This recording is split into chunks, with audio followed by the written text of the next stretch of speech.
En France, la boucherie est bien plus qu'un métier. C'est une tradition, un savoir-faire, un engagement quotidien. Chaque jour, des hommes et des femmes perpétuent ce lien entre les éleveurs, la viande et nos assiettes. Une passion transmise, taillée, façonnée à la main, au coin des billots, dans l'ombre des boutiques de quartier. Mais aujourd'hui, la lumière s'allume sur eux. Bienvenue dans Boucherie, le grand duel. Une compétition où la précision, la technique et le goût s'affrontent. Deux épreuves, un seul vainqueur. Ici, ce sont les meilleurs gestes, les plus belles découpes et les créations les plus inspirées qui feront la différence. Face à eux, un jury d'excellence. Alexandre Tchek, alias Bonne Pitance, ancien boucher devenu créateur culinaire. Et Jean-Charles Beunier, meilleur ouvrier de France.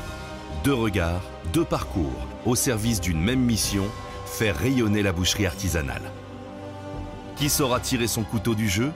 Le duel commence. Et c'est en Ille-et-Vilaine qu'a lieu ce premier duel. À Bru, Mathis, boucherie d'Andy Butcher. À Saint-Jacques-de-la-Lande, Pierre, boucherie Le Médaillon. Quelques kilomètres seulement les séparent. Pour lancer ce duel, notre jury part à la découverte des deux boucheries. Objectif, comprendre leurs spécificités, leur univers, et se faire une première idée du dynamisme des candidats. Et c'est à Saint-Jacques-de-la-Lande que commence cette immersion. Bonjour. Pierre, Enchanté. enchanté. Merci de nous accueillir. Avec plaisir. Seconde, d'Andy Butcher. Boucherie, charcuterie. Disco. Disco. Allons-y. Hop là. Messieurs, dames, bonjour. Messieurs, bonjour. Bonjour messieurs. Ah, disco. Ouais. C'est donc ça, le disco. Alors Mathis, c'est ça? Tout à fait. Enchanté, Jean-Charles. Allons, arrêtons-nous un instant sur ce premier membre du jury, Jean-Charles Beunier. Meilleur ouvrier de France, artisan reconnu et formateur exigeant, il incarne l'excellence, la transmission et l'amour du travail bien fait. Habitué au concours, passionné par le geste juste, il pose sur les candidats un regard précis mais bienveillant. Non, c'est ça, tu vois, qui est pas mal, c'est que tu arrives dans une boucherie, ça reste un commerce de proximité, tu vas avoir de l'épicerie fine, tu vas avoir un peu d'alcool, tu vas avoir de la viande, tu vas avoir des préparations traiteurs. Ouais, tu peux faire tes courses, quoi.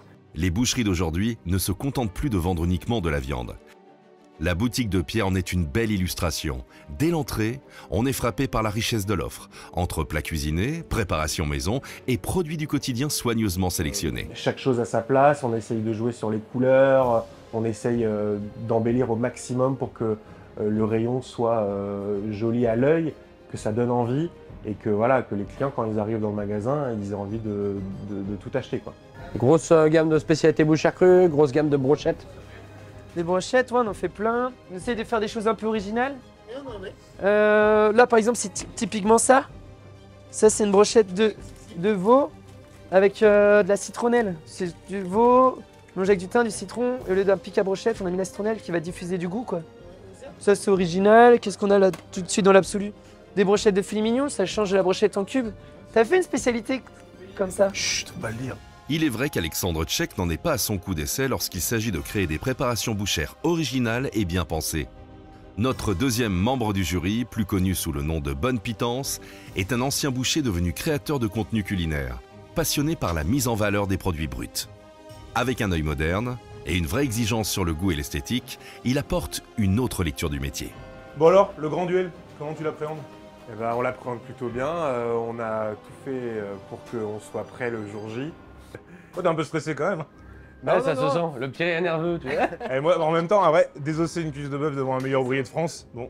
Non, on appréhende ça très bien. On est prêt, on a tout fait pour être prêt le jour J, pour que tout soit nickel. Et voilà, après que le meilleur gagne. Hein. Je connais Mathis, ouais, qui est un très très bon boucher sur Bru, c'est un adversaire de taille. Pierre, on se connaît parce que le monde est petit, on s'est croisés.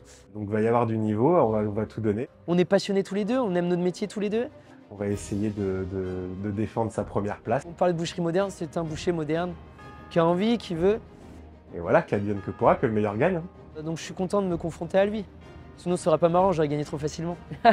Mathis aborde le duel avec assurance. Pourtant, la boucherie n'a pas toujours été une évidence pour lui. Je suis un peu perdu, je sais que je vais faire du commerce, m'ouvrir un commerce, mais quoi, je sais pas. J'ai été dans une famille qui cuisine beaucoup, ma maman cuisine beaucoup, ma grand-mère cuisine beaucoup. J'ai toujours cuisiné avec eux. Mon papa, lui, il est éleveur de porc. J'ai une relation avec le terroir, vraiment de la fourche à la fourchette, j'ai cette relation-là. mais je le vois pas encore. Et c'est mon beau-frère et ma sœur qui me disent non mais Mathis, parce que je suis perdu, je leur pose des questions, je sais vraiment pas quoi faire de ma vie. Et là, en discutant à table, il me dit mais pourquoi tu ferais pas boucher, ça t'irait trop bien boucher. Ça fait 2 ans qu'on existe. On est situé à Saint-Jacques-de-la-Lande. On est 6 à travailler ici. Donc c'est une équipe qui est composée de bouchers et puis de traiteurs. Bon, il y a des trucs un petit peu old school, hein. Petite verdure dans l'étalage. On les arrose tous les matins. C'est beaucoup de travail. Non, c'est sympa, par contre, c'est voilà, c'est aligné, c'est carré, on voit la marchandise, on voit ce qu'on veut, c'est sympa. Je voulais avoir un nom d'entreprise qui puisse un petit peu se référencer à la bijouterie. Le médaillon, c'est une découpe, que ce soit sur un tourne-dos, un grenadin de veau, un filet de veau. Et du coup, je trouvais la comparaison assez moderne. Je voulais un nom assez court pour que ça soit facile à retenir. Je voulais faire de la boucherie, du moins essayer d'en faire un peu de la bijouterie, que ce soit dans la présentation des rayons ou dans la présentation de la viande, dans la préparation de la viande. Et du coup, on a ouvert Dandy Butcher. Pourquoi Dandy? Parce que je portais toujours un nœud papillon quand j'étais au lycée. Parce que c'était pour le côté un peu fun, marrant et aussi chic, mais sans se prendre au sérieux. Et Butcher, parce que quand j'étais à l'étranger, Mathis, c'était un peu compliqué pour les anglo-saxons. Et du coup, on m'appelait The French Butcher, donc le boucher français. Et du coup, c'est la contraction des deux. Donc on a le Dandy, on a le Butcher. Donc ça explique aujourd'hui l'histoire. Vous êtes combien ici là? Parce que je vois qu'il y a quelques personnes quand même. On est 8. Vous êtes 8, d'accord. Du Avec monde des derrière un apprentis. petit peu. On a un cuisinier, sinon on n'est que des bouchers. Ok. Qu'une équipe de jeunes bouchers. Ouais, donc il y a la passionnés, transmission motivés. de savoir, quoi. Ouais. C'est important. Très bien. Toi, t'en penses quoi du plastique sur les rôtis? Moi, je trouve que visuellement, c'est sympa, mais après, il faut travailler, quoi. Faut l'ouvrir, faut le remettre, faut le faire et tout. En termes de rythme et tout, ça peut être un peu compliqué. Après, par contre, visuellement, à l'ouverture de la boutique, c'est très joli, quoi. Visuellement, l'ouverture de la boutique, c'est très très sympa. Personnellement, je filme pas. C'est vrai que le rendu comme ça, c'est très chouette. Ça coule pas sur les autres boutiques, tout, c'est assez sympa. C'est quoi la spécialité de la boutique? On en a plusieurs. Alors nous, c'est déjà principalement la race de bœuf qu'on travaille. Au médaillon, Pierre attache beaucoup d'importance à la provenance de sa matière première. Il propose à ses clients une variété de viandes issues de différentes régions françaises. En bœuf, je travaille de la partenaise. Donc la partenaise, c'est un choix de cœur. En fait, j'ai travaillé cette race dans différentes boutiques où j'ai pu travailler auparavant. C'est vraiment une race qui est avec une viande bien conformée, très tendre. On arrive à trouver un peu de persillé qui est très intéressant dans les pièces à griller. Le blanc cœur, en fait, c'est une garantie pour les clients qui sont assez attachés à ce label d'avoir un produit de qualité derrière. Quand on fait en sorte d'avoir de bons produits, sourcés, français, en général, les clients ne sont jamais déçus. Et puis, ce qui m'intriguait un peu, je suis en train de regarder, je vois qu'il y a une côte de bœuf à mon nom. Tout à fait. C'est des gens qui adorent les côtes de bœuf, qui sont fadas de côtes de bœuf. On leur propose un service, c'est qu'ils achètent les côtes de bœuf au prix du frais. Nous, on leur fait maturer gracieusement, c'est avantageux pour eux, parce que tout l'été, ils consomment pas mal de côtes de bœuf. Et après, c'est à eux. Donc là, ils viennent chercher quand bon leur semble. D'accord, ils prennent pas tout, tu Non, fais à je la coupe coupe à et... fur et à mesure. Donc comme ça, le même carré peut avoir un mois. Ils peuvent tester en fait plusieurs semaines, plusieurs mois de maturation pour savoir. Très intéressant Ça ça. permet d'initier les gens, de voir dire oula, là je suis un peu trop loin, en fait je préférais la première il y a déjà un mois, etc. Parce que les gens se rappellent quand même. Et surtout ça fait parler, c'est un peu comme ils vont dire aux voisins, hey, va voir, il y a ma côte de bœuf qui a maturé. C'est ça, comme en côte boîte de de bœuf. nuit quand on arrive avec sa bouteille avec son nom dessus, c'est un peu le folklore là aussi. De location de chambre à maturer, quoi. Voilà. Ah, c'est très cool. Non, c'est pas- Très sympathique. Et après, ce qu'on fait beaucoup ici, nous, c'est les filets mignons farcis. Donc on va retravailler le filet mignon sous différentes formes, avec plusieurs parfums. On va y mettre des condiments à l'intérieur pour offrir un peu d'originalité aux clients, quoi. Ah, super.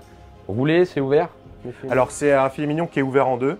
Et on va y mettre, voilà, là par exemple sur celui-là, sur l'italien, vous allez avoir un pesto, un jambon de Parme affiné, des tomates confites, de la mozzarella. Aujourd'hui, on a vu qu'en boucherie, il y a une nouvelle aisance. Il faut que la cuisson des viandes soit plutôt rapide. Les pot-au-feu, les bourguignons, les daubes, ça se perd. Donc il faut pouvoir faire des filets mignons, des rôtis qui puissent être cuits en 45-50 minutes. Nous, on aime bien faire pas mal de petites préparations, on n'aime pas avoir des gros muscles en rayon. Donc on essaye de presque tout transformer, tout préparer. Un filet mignon brut va devenir un filet mignon farci. Donc c'est un peu le même esprit. Et puis on a plein de choses, on fait pas que de la viande, on fait des mini poivrons farcis, ça c'est poivrons, tout ouais. bête. le bacon qui devient croustillant à l'extérieur, le fromage coulant à l'intérieur. C'est tout bête, mais c'est rigolo. Bon, Ouais. défi. Défi Tu te sens comment? T'es prêt? J'ai pas désossé une cuisse depuis au moins 4 ans. La cuisse de bœuf, ça doit bien faire 2 ans que je laisse mes gars s'en occuper. Bon, tu nous montres ça du coup? Avec plaisir. On y Allez, va, c'est parti? On y va. Place à la première épreuve, le duel technique. Objectif du jour, désosser une cuisse de bœuf. Une pièce lourde, complexe, qui exige à la fois force, précision et une parfaite connaissance de l'anatomie. Chaque candidat devra séparer les morceaux selon les règles de l'art, en respectant les découpes académiques. Propreté du plan de travail, sécurité dans les gestes, fluidité du découpage. Tout sera observé de près par le jury. Le duel peut commencer. Le but, c'est pas de scier de la viande non plus, alors en fait, c'est de faire juste à temps. Ça y est, j'ai même pas commencé, j'ai déjà chaud. La pression, Mathis l'admet sans détour. Et Pierre ne s'en cache pas non plus. L'enjeu est là, bien réel, et ça se voit dans leurs gestes. On sent que Pierre est concentré. Il était bûcheron avant, Il rigole c'est une plus, là. reconversion. Là, il rigole plus. Blanc, mon youtubeur préféré et le meilleur ouvrier de France que je préfère. alors. Cherche pas à gagner des points. Non mais c'est vrai, ça paraît tout con, mais une fois que t'en as fait plein, à un moment donné, c'est quand même quelque chose qui se perd pas, mais les noms des morceaux, les séparations anatomiques, etc. Quand t'es bouché, effectivement, quand tu regardes un morceau comme ça te parle. Quand t'es pas bouché, C'est compliqué. c'est compliqué. T'as juste l'impression de voir un gros morceau de bidoche et... C'est ça. Bah, c'est comme le vélo, un petit peu, ça s'oublie pas. Après, forcément, on met un peu plus de temps à faire ce qu'on nous demande quand. Donc là, Jean-Charles, il te demande une découpe très classique. T'as fait un peu de concours avant, toi, ou c'est vraiment... Alors assez peu. Hein, en fait, quand j'étais apprenti, j'ai eu la chance de faire les MAF, Ok. où j'ai fait en fait le concours départemental et régional. Donc t'as passé meilleur apprenti du département. J'ai été meilleur apprenti du département et pour la région, ça s'est arrêté pour moi en 4e place. Connaître les morceaux anatomiques fait partie du quotidien des bouchers. Derrière chaque geste précis, il y a une véritable lecture du corps de l'animal, une compréhension fine des muscles, des os et de leurs attaches. Les candidats s'attaquent maintenant à l'un des os les plus complexes à désosser. Enfoui dans la masse musculaire du bassin, il présente des formes irrégulières et demande un désossage d'une extrême précision. L'objectif, désosser à blanc, retirer l'os sans abîmer les muscles, en conservant un maximum de viande. Un défi technique, mais surtout un geste de respect. Valoriser l'animal, sublimer la marchandise et ne rien gâcher de ce qui a été élevé avec soin. C'est ça, en fait, il faut bien prendre conscience que on est aussi conscient qu'il y a un animal qui a été abattu pour notre consommation. Et notre but, c'est quand même de sublimer, c'est vraiment un terme que j'emploie au quotidien, c'est sublimer cette marchandise pour qu'au quotidien, justement, on puisse valoriser notre travail, en fait. Et on se doit de respecter l'animal qui est dans nos mains. Et des ossages à blanc, voilà, il y a aussi une question de rentabilité, il y a une question de beaux gestes et de savoir-faire. C'est ce qui va aussi nous différencier, comme tu disais, d'autres pays ou d'autres cultures. Que les gens comprennent bien, on est pertinemment au courant que ça prend plus de temps à faire. C'est vraiment une contrainte qu'on s'impose par respect pour le métier, par respect pour l'animal, etc.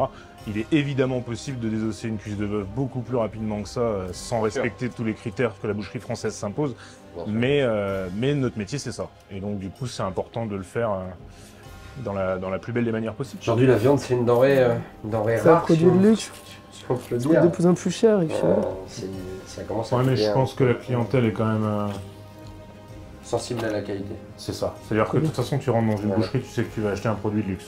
Si la viande est aujourd'hui perçue comme un produit de luxe, c'est parce qu'elle exige du temps, du soin et un vrai savoir-faire à chaque étape de sa transformation. Nos jurés en ont pleine conscience et tout au long de l'émission, ils échangent avec les candidats pour tester leur capacité à rester concentrés sous pression. Ici, Mathis lève la tente de tranche, une étape délicate qui demande précision pour détacher les muscles attenants au fémur sans abîmer les fibres. Le geste est technique et chaque détail compte dans l'évaluation finale. Bah, faut pas laisser de viande dessus, mais bon. Le moins possible. Après, encore une fois, comme on le disait tout à l'heure, c'est pas un concours de mof ici. Le but du jeu, c'est de voir un boucher qui travaille dans la vraie vie, etc. Après, moi j'ai pas eu le problème, j'étais un tout jeune apprenti de 30 ans et de 100 kilos quand j'ai commencé ma reconversion.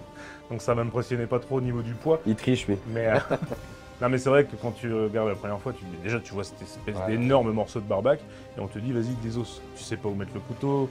Depuis le début de l'épreuve, plusieurs étapes ont déjà été franchies. La coupe de hanche, l'araignée levée, la tranche levée, puis le jarret. Il reste désormais le fémur, un os long, dense et profondément ancré dans la cuisse.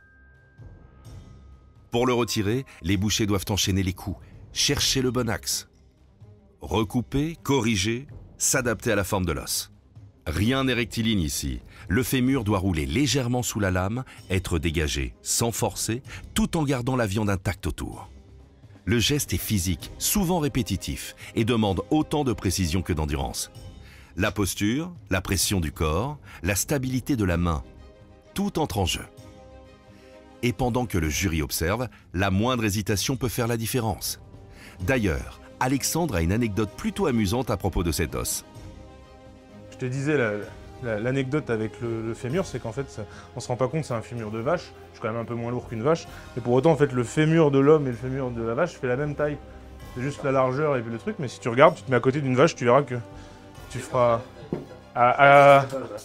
si tu fais 1m48 ou 1m90, ça peut changer quand même. Mais grosso modo, il n'y a pas une énorme différence sur la longueur. C'est que toi, t'es grand, c'est pour ça. J'ai comparé mon fémur à tous les fémurs de vache que j'ai rencontrés.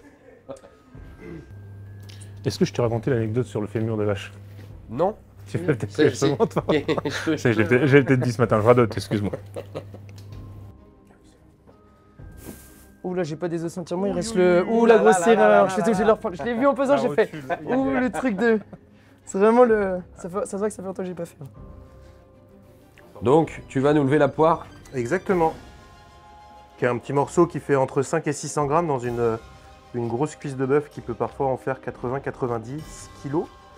La taille d'une poire, là on voit bien que c'est quand même relativement petit sur une demi-carcasse. Je vais chercher la poire. Donc là, il faut que tu ailles chercher la poire, c'est ça. Ouais. Demande d'aller dépiécer la poire. Donc tu fais comme Ok. tu veux, tu vas chercher tout le trio ou tu prends juste la poire comme tu veux. C'est comme ça, peu importe, il n'y a pas de règle. Il n'y a pas de règle. C'est On voir. veut la poire. On veut une poire On là. veut la poire. On veut la Il y poire. a... Ok. Tu nous choisis la poire. Enfin, tu prélèves, tu viens lever la poire. Pendant que Pierre prépare avec sérieux la poire, un morceau aussi apprécié que technique, nos jurés lancent en coulisses le défi imposé. José, salarié de Pierre et complice du jury, l'interpelle. Pierre, excuse-moi, il y a Madame Jacques, elle va absolument la poire là. Elle va absolument la poire. Jean-Charles profite du dos tourné de Pierre et lui subtilise discrètement la poire. Le morceau disparaît du plan de travail, sous les rires du jury. Non mais c'est bon. C'est bon ça. Pendant que Pierre, lui, commence à comprendre ce qui se trame. La tension monte, mais le défi est lancé. Quel morceau de substitution va-t-il choisir pour satisfaire cette cliente? T'es allé nous chercher la poire de bœuf. Oui. Très bien. Alors, il y a Madame Martin qui va rentrer dans ton magasin là. Elle veut de la poire de bœuf. Ok. Mais toi, t'as pas de poire de bœuf.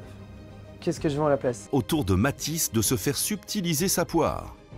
Jean-Charles, lui, expose la consigne. Trouver, dans les morceaux déjà désossés, de quoi réaliser 2 steaks de 125 grammes, qui se rapprochent au mieux de la texture et du goût de la poire.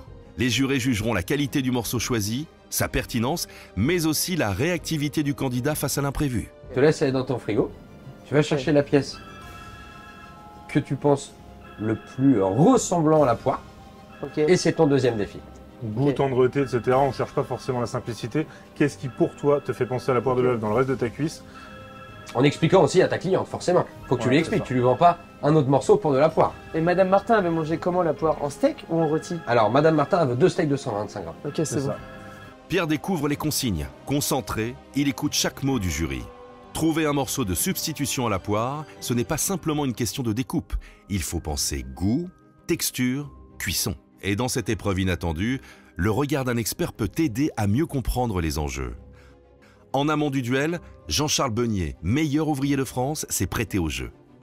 Il nous avait montré à sa manière le morceau qu'il aurait sélectionné dans cette situation. Alors, pour ce défi qui était d'aller chercher un morceau donc dans la cuisse entièrement désossé, on devait aller chercher un steak, alors 2 steaks de 125 grammes. Il faut savoir qu'on a un morceau dans la cuisse qui s'appelle le jarret, qui est à la base un morceau pour les cuissons longues. Et je vais vous faire voir comment aller chercher ce fameux steak dans le jarret. On va avoir la même fibre de viande que la poire, la même jutosité. Pour quelqu'un qui n'est pas connaisseur, il faut savoir qu'on on a la possibilité également d'aller chercher dans le jarret un steak qui va être extraordinaire. Retour chez nos duellistes. Mathis a fait son choix. Quel morceau a-t-il sélectionné pour tenter de rivaliser avec la poire? Ok, Madame Martin, on va lui chercher le merlan. Pourquoi? Parce que c'est son petit voisin, il est vraiment à côté. Imaginons que j'en ai pas, je peux dire, bah regardez Madame Martin, c'est le steak qui est juste à côté. C'est pareil. C'est juste que, au lieu d'avoir une forme de poire, lui il a une forme de poisson. C'est pour ça qu'on l'appelle le merlan. Et il est fibres courtes. Là, il faut que je l'épluche. Parce que la poire est très maigre. Et surtout bien tendre. Et je pense qu'on se rapproche le plus possible. Le plus possible, ok. Du moins pour faire un steak. Après, la poire, elle a beaucoup plus d'épaisseur. Moi, j'ai choisi le nerve gîte, qui est un morceau qui est composé donc, de 3 morceaux dedans. Et dans ce petit morceau, vous avez le plat de nerveux, qui est un morceau très très tendre, avec une fibre de viande courte. Et quand c'est coupé au bon endroit et dans des bêtes très bien sélectionnées, je peux vous garantir que la tendreté, elle sera présente et que ça va fondre sous la dent. Et Madame Jacques sera très satisfaite. Parfait. Ça, Madame Jacques, la prochaine fois, elle demandera du nerveux. Que le merlan, je me vois mal. Moi, je fais très bien un petit rôti d'amoureux dans la poire, c'est génial. Avec de la panoufle autour ou à l'heure du colonata, un truc sympa. Mais un merlan, je ferai pas un rôti dedans, quoi. Mais par contre, dans les deux, je fais de la fondue, je fais de la pirade, un steak de 120 grammes, on fait quoi. Maintenant que les bouchers ont expliqué leur choix et préparé leurs morceaux de substitution, il va falloir passer à l'action. Place au duel de la pesée. 2 steaks de 125 grammes, précis, nets, maîtrisés. Mais certains n'auraient-ils pas un avantage concurrentiel? J'ai vu quelque chose tout à l'heure, qu'est-ce qu'il nous disait? Qu'il avait... Et une balance dans le poignet. C'est bien ça que tu disais. Je me suis fait opérer l'année dernière. Allez, c'est parti, montre-nous ça. Je vais la peser un peu avant parce que je suis nul à ça. Ah non, Y a pas de droit. Ah Oh non, vous êtes pas drôle. Ah non. Normalement, j'ai le droit, hein. Entre Mathis, qui voudrait peser le morceau en amont, et Pierre, qui affirme avoir une balance dans la poignée, le duel s'annonce serré. On sent l'hésitation au moment de la coupe. Un exercice délicat, surtout sans l'aide d'une pesée initiale. Qui sera le plus proche des 2 steaks de 125 grammes? Allez, on Lui, va il est un voir. peu lourd. Lui, il est un peu lourd. Bon, on est bon, hein. C'est parti? Ouais. Allez. Elle a l'air très dure, Madame Jacques. Alors, Le premier. Et le deuxième?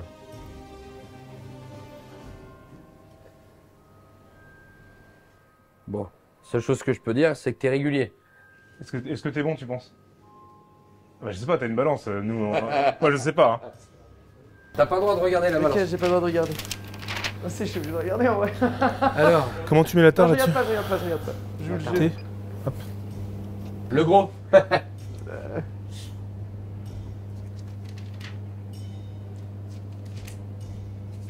Mangez moins de viande, on dit, mais mangez-en mieux. C'est ce qu'on dit. Hein.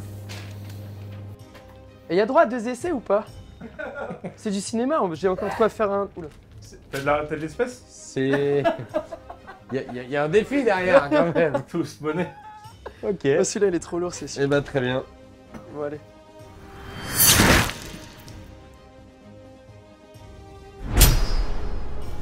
Bon, l'épreuve de la cuisse de bœuf, c'est terminé. On passe à table. Donc, tu connaissais l'épreuve. J'ai hâte de voir ce que tu nous as préparé. Bon, du coup, Pierre, on a vu que tu savais désosser un petit peu un animal. Plutôt cool. Maintenant, le métier de boucher, c'est aussi de faire à manger. Et donc, bon, tu as déjà évoqué le défi. Qu'est-ce que tu nous as préparé? Le défi qui nous a été donné, c'est de revaloriser un bas morceau, Une préparation culinaire. donc un morceau qui est dans la base de bœuf, dans l'avant du bœuf, C'est une très bonne idée d'ailleurs comme défi parce que ça nous remet en question. qui soit original, sympa visuellement C'est les morceaux qu'on utilise peu ou moins bons ou qui sont moins bien valorisés. et qui puisse voilà, être cuite en moins de 30 minutes. Alors moi j'ai choisi de revaloriser le paleron de bœuf. On a appelé ça le dandy Rubik's Beef. C'est un produit qu'on peut le manger soit à l'apéritif, en entrée, en plat. Là, on l'a fait généreusement parce que je sais que vous aimez bien manger. Moi, je vais à la cantine. On essaye Quelle de... réputation. Donc c'est une petite mosaïque de bœuf, ça se coupe principalement en tourne d'eau, un petit peu épais pour faire à la poêle, à la plancha, ou on peut même en faire un petit rôti pour faire rôtir au four. Pour faire cette recette, donc on a besoin d'un jarret de bœuf, un super oignon de Roscoff, du cidre, mais pas n'importe quel cidre, le cidre Kistin. Il nous faut aussi un moule à glaçons. On va avoir besoin d'un sac. Là, c'est un sac sous vide, mais vous pouvez le faire avec un sac de congélation que tout le monde a chez soi. Du jaune d'œuf, de la chapelure, de la scamozza, c'est de la mozzarella qui est fumée à froid. Et après, on va faire une sauce à base de poivron. Je vais l'éplucher complètement, mon paleron de bœuf. Et une fois qu'il va être épluché, je vais coulisser le nerf qui se trouve au milieu. Je vais glisser le nerf du milieu pour récupérer 2 belles pièces de viande bien nettes. Je vais préparer vite fait mon jarret de bœuf. Vous pouvez demander à votre boucher qui dégraisse bien, qui enlève vraiment tous les aponévroses. J'ai choisi le jarret de bœuf parce qu'en fait, le jarret de bœuf, il a plein de nerfs dedans. C'est contradictoire, mais plus il y a du nerf dedans, plus notre morceau, notre préparation va devenir ultra fondante. Je vais juste couper ce petit morceau-là en cubes, on aura assez avec ça. Tac. Plus c'est petit, plus ça cuit plus vite. Et puis les petits morceaux vont se confire plus vite. On va émincer le super oignon. Et là, je vais utiliser un glisse-nerf pour venir avoir le nerf bien à blanc, pour pas qu'il reste de viande dessus. Donc ce nerf-là, normalement, c'est un morceau qui va être en bourguignon, en daube, en pot-au-feu. Et ce nerf-là, quand on fait une cuisson longue, on le laisse, ce qui va donner le moelleux. Mais là, comme c'est pour une cuisson rapide, à la poêle, au four, on va bien le retirer, parce que du coup, ça sera pas du tout le côté gélatineux, on va pas le vouloir, on va pas le chercher. Ce qu'on va chercher, nous, c'est juste du muscle. L'idée, c'est expulser l'eau que contient la viande, parce qu'après, on va déglacer avec le cidre, le fameux cidre Kistin, et comme ça, la viande, elle va mieux absorber, boire le cidre, quoi. Voilà.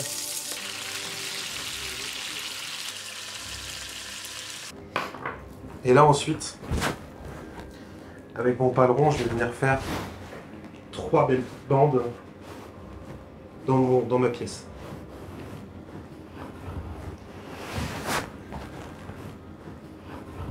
Donc là, ça commence à colorer.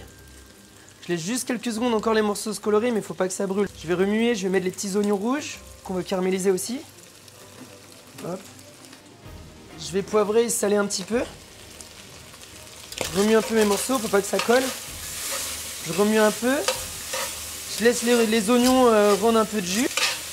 Le but, c'est vraiment de les faire caraméliser. Là, on va déglacer avec le cidre. Hop, c'est parti. Hop. Donc ça, c'est de la ventrèche de porc noir. Donc les porcs noirs, c'est des porcs qui viennent du sud de la France, dans les Pyrénées. C'est des porcs qui sont élevés uniquement au gland, à la châtaigne, et qui ont été dehors toute leur vie. Oh là là, c'est bouillant. On va extraire les morceaux. On va enlever un peu le... On va pas... Hop. Je le mets dans mon gros saladier. Et après, je vais les filocher à la main. Là, je viens disposer ma pièce de paleron dans la ventrèche. Là, ce qui est important, c'est d'avoir une belle régularité. Le but, c'est qu'il n'y a plus de morceaux et que ce soit agréable en bouche. Et là, on va passer au moulage. Et je vais en faire 2 avec un insert de mozzarella dedans. Et là, je l'insère au milieu.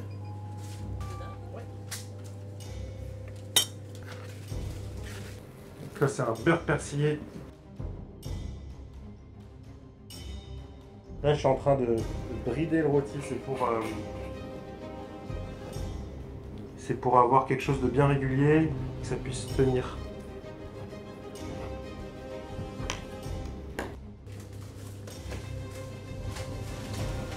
Je garnis bien généreusement. Tac. Les recettes sont prêtes.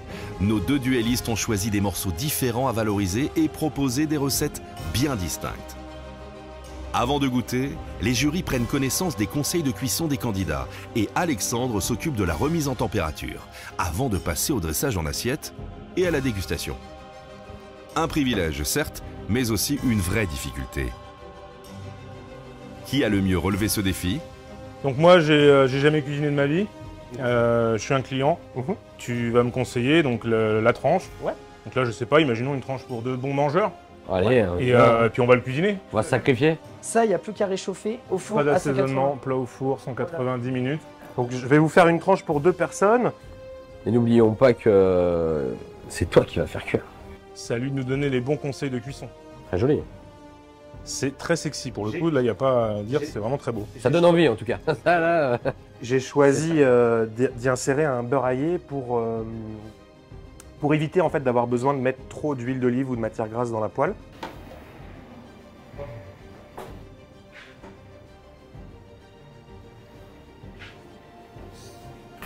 Hop là. Tu vas nous dire comment Pas de problème. le cuisiner? pour le jeu de mots, il va nous faire un médaillon. En termes de temps de cuisson, faudra partir sur 5 petites minutes de cuisson pour une cuisson saignant. Petite cuillère de poivronade du coup. Voilà, juste pour mettre... Ça apporte de la couleur. C'est la même couleur que moi quand j'ai désossé la cuisse de bœuf. Hop là. Pour la cuisson de cette mosaïque de bœuf, je commencerai sur une plancha bien chaude, avec vraiment une toute petite noisette d'huile d'olive pour pas qu'elle colle trop à la plancha. Et j'assaisonne ou pas? On assaisonne après la cuisson. Et puis après, commencer à bien colorer sur la ventrèche, d'abord sur le profil, pour bien donner une coloration. Je la sors, j'assaisonne, 3 minutes Et, couvert. exactement, tout à fait. Hop. Donc sel, poivre.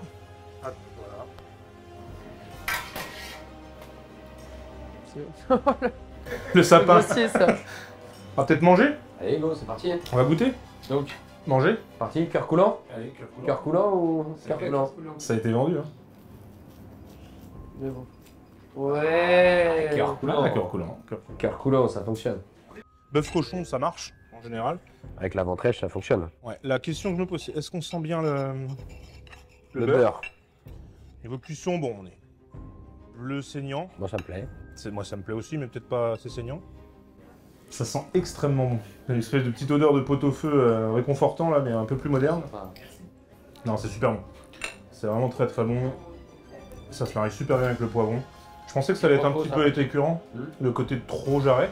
Mais comme il est bien assaisonné, etc., et puis que t'as le fromage, la poivronade, la chapelure, différentes textures et tout, c'est sympa. Et pour le petit symbole, une fois que la pièce est défaite, bah, ça fait des médaillons. Ouais. Rappel à la boutique, très bien joué. Bon, bah super. Très bien. J'aime beaucoup. Quand je m'entends pas parler. Surtout quand je vois la taille d'une fourchette que tu te mets dans la bouche.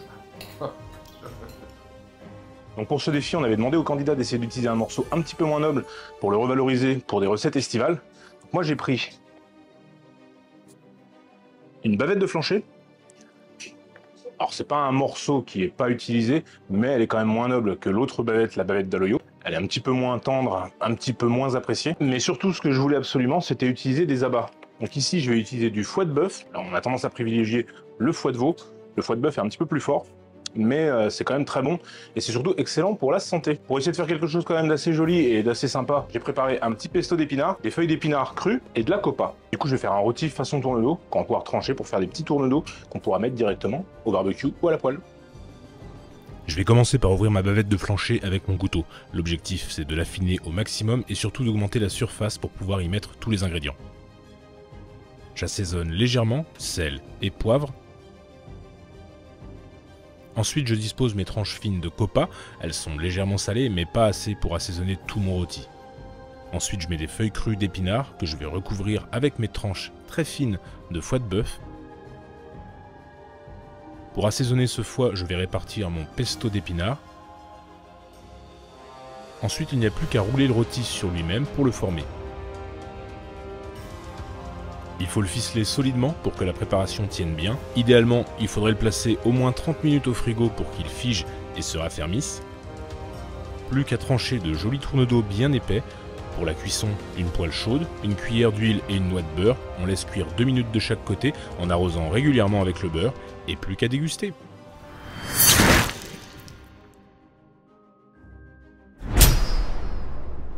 Bon, alors, c'est de bouger. Sympathique. C'est deux Belle boucheries, journée. c'est deux boucheries, très bien, ouais, franchement, sympathique. on a passé une super journée. Il y a des plus, il y a des moins dans les deux. Ouais. C'est des hauts, des bas sur chacune des boutiques, donc il y a moyen de délibérer, je pense. Si tu as envie de récompenser les deux, parce que tu sens que tu as affaire à deux passionnés, Deux passionnés, deux deux équipes personnes. très jeunes, Ouais, ouais. hyper motivées et tout. On a vu que des souris aujourd'hui, c'était vraiment un régal pour ça. Deux personnes qui sont installées très tôt, hein, très jeunes. Ils sont hein, très jeunes, ouais, qui sont installés, qui ont pris le risque de le faire et ça marche super bien, donc ça c'est super cool. Ils sont tous 3 ans à peu près. Les 2 ou 3 ans de boutique. Hein. Troisième année, ça fonctionne bien. Hein. Si effectivement nos deux duellistes, Mathis et Pierre, présentent des boutiques très différentes, le niveau est particulièrement serré. Le jury délibère longuement entre la qualité de l'étalage, l'épreuve de désossage, le duel autour de la préparation bouchère, le défi du pesé et le choix d'un morceau alternatif à la poire. Après discussion, un consensus a été trouvé. Le verdict peut désormais être annoncé. Allez, parti. On a déjà passé franchement une très très bonne journée. On a vu deux belles boucheries avec toute une équipe de passionnés. C'était vraiment très agréable. De passionnés, les salariés également. De belles boutiques, bien tenues. Donc, bravo, merci d'avoir pris du temps aussi pour nous aujourd'hui. C'était fort sympathique. Dans les critères, il y avait la boutique en tant que telle. On s'était un peu mis d'accord sur le fait qu'on a un peu de mal à vous départager tous les deux. C'est des univers différents, mais en même temps, ça nous a plu beaucoup dans les deux cas. Il y en a une qui est un peu plus grosse que l'autre, mais ça, c'est pas un critère. Et dans ce critère-là, il y avait aussi la partie étalage, achalandage. Les deux boutiques sont avec des produits diversifiés, chacun a son style. On a pris la décision, du coup, sur cette partie-là, en tout cas, de vous donner chacun un point, c'est-à-dire à égalité sur la partie boutique. Ensuite, la partie technique, on va discuter un petit peu. On a vu qu'il y en avait un qui avait un petit peu plus de facilité que le second. On a vu des coups de couteau, des séparations à peine effectuées correctement. Je pense qu'il y a aussi du stress dû aux caméras, voilà, et Alexandre qui est quand même assez connu, j'en fais. et voilà, donc le point pour la partie technique va être attribué à Pierre. Partie spécialité. Alors déjà, dans les deux cas, que ce soit, on est tous les deux d'accord sur le fait qu'on s'est régalé tous les deux. les assiettes. On a Donc, terminé forcément, les deux assiettes sans problème, c'était maîtrisé c'est ça. en termes d'équipe, de goût, culinaire en balance, c'était très très bien. Mais il y avait un défi, et ce défi-là, c'était vraiment d'aller chercher un produit qui était moins noble, plus difficile à vendre, surtout en période estivale, etc. Et pour le coup, dans ce critère-là, c'est l'autre boucherie, du coup, la partie d'Andy Butcher qui s'est bien régalée, donc qui s'est bien débrouillée, pardon, donc super, un point pour Mathis aussi là-dessus. Donc on se retrouve avec une égalité parfaite à nouveau. C'est ça. Et le prochain point va pas nous aider à trouver le vainqueur, puisqu'on parle du steak. La pesée. Franchement, est-ce qu'on a besoin de répondre? On a juste besoin de les filmer. On a un gourmand qui nous a fait 2 steaks un peu trop élevés et un peu plus fin qui a fait 2 steaks un peu plus légers. Mais en fait, vous étiez quasiment au gramme près, aussi éloignés l'un que l'autre du choix. 20 grammes de plus d'un côté, 20 grammes de moins de l'autre. Donc pareil, bon là c'est pas 1-1, c'est 0-0 de chaque côté. 2 partout. Après la visite des boutiques, l'épreuve technique et le défi du pesé, c'est le choix du morceau alternatif qui fait la différence. Le 3e point va départager nos 2 candidats. Le verdict est prêt. Il tient dans ce tablier où la photo du gagnant a été glissée à l'abri des regards. Alors, Mathis de Dandy Butcher ou Pierre du Médaillon? Le médaillon. Le verdict est tombé. Un beau duel entre 2 bouchers passionnés et passionnants. Félicitations à Pierre du Médaillon qui remporte ce premier épisode de Boucherie, le grand duel. Une victoire méritée et un grand respect pour le travail remarquable de Mathis de Dandy Butcher. D'autres duels, d'autres artisans, d'autres morceaux et d'autres villes. Boucherie, le grand duel. Ce n'est que le début.